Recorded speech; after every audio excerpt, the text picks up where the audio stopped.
Good morning, everybody. I am currently on my way to Concorde Career College, which is where I will be attending my LPN LVN program. If you're new to my channel, my name is Loy and I do a lot of lifestyle videos, nursing videos, food vlogs. I think I do basically everything, so you guys have to follow to keep an eye out. And if you are coming back to my channel, thank you so much for watching yet another video of this most annoying person in the world, aka me. And I hope you guys enjoy the upcoming videos. I'm a little nervous. Today's the orientation day. I don't really know what to expect. I should have brought lunch with me, but I didn't, so I might stop by Trader Joe's to go get something to eat. But apparently the orientation is from 10:30 a.m. all the way up to 2:30. They didn't really tell me what to bring. They just said bring some type of bag because they're gonna give us our scrubs. So for the past month and a half, 2 months, we've been staying at an Airbnb because we didn't really know which apartment we wanted to apply for. So we finally got approved to one, and we won't be moving until next month. As of now, I'm gonna have to drive from Vancouver to Portland for the first 2 weeks of school. Luckily, we got approved for an apartment 5 minutes away from school, so that's gonna be really nice. No need for a really long commute. As for my stuff, I didn't really bring much. I just brought this laptop bag. All of my notebooks and my pens are still in the storage, so I couldn't bring that. So hopefully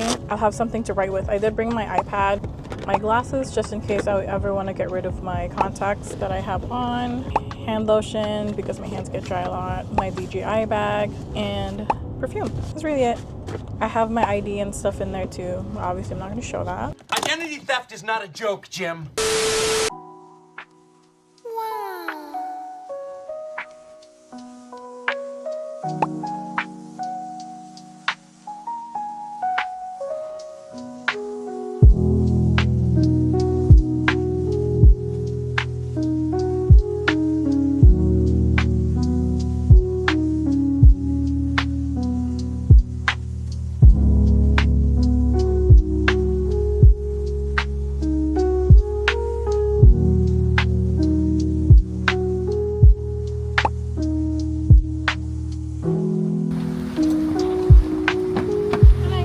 For Loy?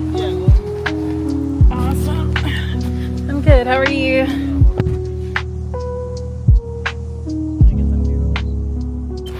Please excuse the mess in the background. We're not going to look at that right now. But I just got home from my orientation from Concorde. It was really nice seeing everybody. Apparently, this is the most that they've ever seen in terms of how many people there were in the court. So there's a lot of students seated for LPN this year. I think it's becoming a lot more popular choice for a lot of people for many different reasons. We also did our orientation side by side with the surge techs, respiratory therapist students, all that stuff. So it was really cool seeing everybody else. So when we got in, we checked in, we waited around. I did wish that it was a bit more organized in terms of bringing students in, but I think because of the space, it was a little bit harder. Some of us had to wait outside as we checked in and waited for someone to come get us. Please know, and I wish I knew this prior because I don't know how I look today, they're gonna take your picture for your ID. I was not prepared for that. They brought us in, every 2-3 students took a picture for our ID and went straight to the lecture hall or in the lecture room thing. And that's when we were faced with a folder with a bunch of stuff in it. They asked us for our legal information, just a bunch of disclaimers, all that stuff. We had a bunch of teachers and staff come introduce themselves to us, tell us what they do and how they can help us out, which is really great. So far, everyone's been friendly except for one girl who, I'm not even going to talk about that because when she sees this video, but some of y'all just need to watch your tone sometimes. I wish they had like microphones or something because I could not hear them. My deaf ass ears cannot hear anything, and I had to keep looking all stupid like, huh? Anyway, so prior to today's orientation, they already made us try on scrubs and stuff like that, but I guess today they brought in these red scrubs so that they can tell which one is try-ons and which one's not. These red scrubs were really cute, and I really wish that that was the color of our scrubs because it was so adorable, but whatever, I guess we'll stick with blue. We had to wear the scrubs again and make sure that they were the right fit. I was expecting to receive the scrubs today, but I guess they had to resize them, which is totally fine. They gave us 3 scrub tops, 3 of scrub bottoms, and 1 jacket. I do wish they gave us maybe 5 scrub tops, but whatever, I'm not complaining. I think you can order for more. The pants came in tall, but the top did not, but whatever. Let me pull out the envelope that they gave us with all the Concorde stuff. So they give us this Concorde folder with a bunch of stuff in it. Bunch of instructions. So supposedly there's this thing called Lamplighters, and what it is that if you keep your GPA, I think 3.5 and over for the first 2 terms, you can apply on your 3rd term to become a lamplighter. And supposedly healthcare facilities are aware of what that is, so it would look really good on your resume. You just have to be doing really well on your studies and make sure you're not getting some absences. Honestly, the only reason why I really want to be a lamplighter, and it sounds so shallow, but the black scrubs. So you're allowed to wear black scrubs if you're a lamplighter. But if you're a lamplighter, also comes with great responsibilities. With great power comes great responsibility. So you have to be willing to tutor some. Well, I mean, it's not mandatory, obviously, but if you're a lamplighter, then you're more than likely for people to approach and be like, hey, I have a question about this. Can you help me out? And you should be able to help them out, assist in the campus, etc., etc. That's not something you really want to do. Even if you're getting good grades, you definitely don't have to apply for lamplighters because you do have to be considered first. It seems like they're not too strict. However, they do take your attendance into accountability when it comes to summarizing your grades. Supposedly, it's very difficult if you start missing classes. Because it is an accelerated program, you're gonna miss a lot in one day. And the only time that they're gonna excuse an absence really is if it's an emergency, family emergency, let's say like family death, or you ended up in the hospital.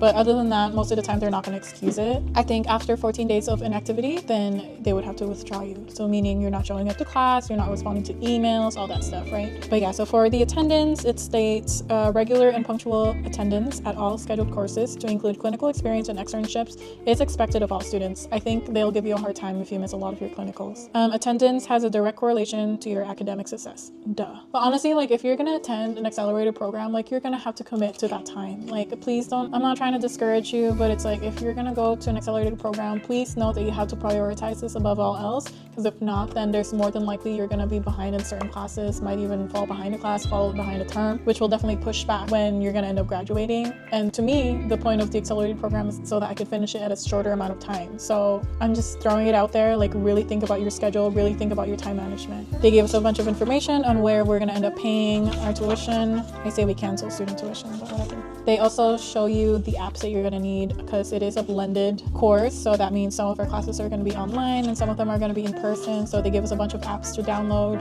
They give you free Wi-Fi in school, which is great. For your devices. They have bring along a study buddy form, and they want us to hand in or fill it out for at least one student. It just moved here. I don't know nobody who's gonna go to Concorde. It shows the parking thing. Oh yeah, and then with your tuition, you do get a parking pass. Oh, there it is. Found it. That you're gonna have to put in your vehicle so that you can park for free. Thank goodness there's parking. They also help us set up our emails, which I already did that prior because I like to be ahead, guys. So how it works for the practical nursing program right now is that, so we're at school Tuesdays, Wednesdays, Thursdays for non-labs or non-clinicals, but labs and clinicals I believe is Mondays and Fridays. You do need 78% and above for a passing grade. So if you're not planning on having to ace everything, which really you don't really have to, just make sure that you're passing on at 78% and make sure that you're prepared for your NCLEX, then you should be totally fine, especially if you're not really needing to become a lamplighter. If you keep wondering why I'm looking down, it's because I wrote notes while we were talking.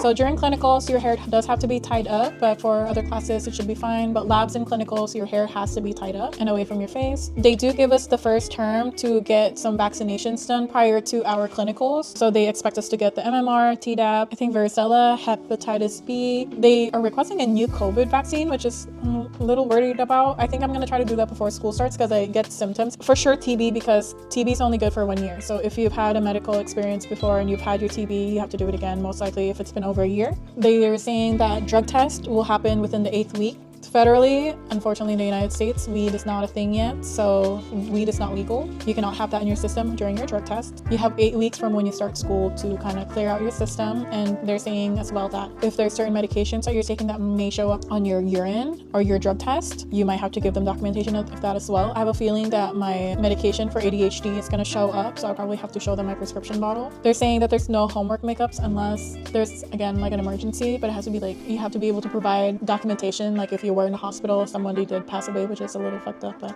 just their rules. One thing I'm really worried about too is the clinicals. Supposedly, they can send us out to up to 200 miles away. That's really effing far. I'm like, how am I gonna do that? But yeah, I guess they can send us 200 miles away, and I just really hope I don't get clinical rotations that far because that would be such a pain in the ass. But Fingers crossed, you guys.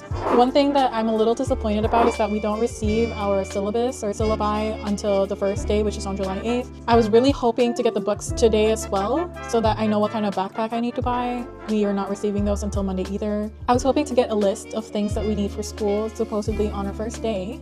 We're gonna receive a bag with a bunch of things that we need for school, so it's all in there already, other than a computer and notebooks. But I still wanna know what's in there. Do I need to get a stethoscope? Do I need to get a blood pressure monitor? I don't know.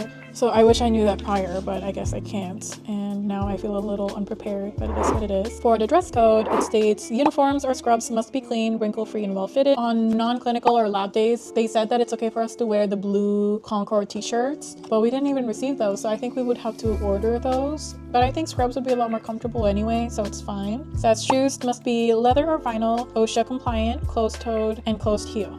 They didn't say a specific color yet, but I hear a lot of nurses say it has to be white, so at least for most workspaces. So if I'm gonna buy shoes, I'm probably gonna get something that I know I can wear later on at a healthcare facility. I definitely recommend getting a separate shoe for when you do clinicals and stuff like that, because I don't know, I think that's kind of gross if you work in healthcare and bring all that bacteria back home. I definitely want to spray it with antibacterial spray before entering my home. I'll probably leave it in the car even. That's just me being a little paranoid. They say no polished acrylic or overlays to natural nails are permitted. I have seen some nurses who have really long nails, but I also understand why they say that, because I heard that there was also like some hospital, it was a NICU, so there was a NICU, and this nurse killed a bunch of babies only because she had bacteria under her nails. I do not want to risk a child's life or anybody's life just because I want my nails to look pretty, so that's probably something that I would have to keep in mind. And visible tattoos may need to be covered at clinical/externship sites.